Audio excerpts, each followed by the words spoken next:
New at 6, we are less than 2 weeks away from the California primary election. Valley's Edge is a hot-button issue on the ballot in Chico.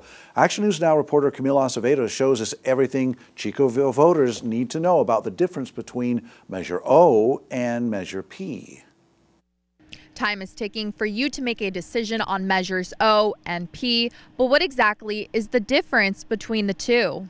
Measure O and P are similar. Measure P is asking voters if they approve of the specific plan, which is Valley's Edge project. Measure O asks voters if they approved of the general plan that includes the specific plan, which is the Valley's Edge project. Have you seen this sign posted all throughout Chico? And what about this one? This is what people on both sides of the spectrum have to say. I'm not a fan at all the idea that we don't need to plan for Chico's future. We hear some folks say we don't want Chico to grow. And I just don't think individual opinions, as important as we may all hold them, isn't going to change what 100,000 people in our community are doing on a daily basis.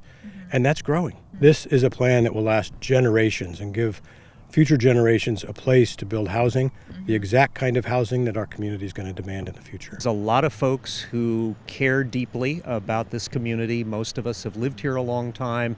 We are not anti-growth, but we want the kind of growth that is natural to the community and will make this a better community. And I don't think that this kind of accelerated growth of expensive houses spreading up into the foothills is really the kind of growth that we need.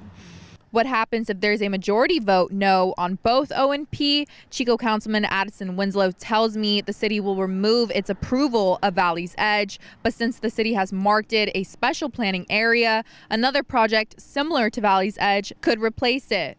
Brohard says yes on both measures will allow CARD to proceed with its plan of adding public spaces and parks.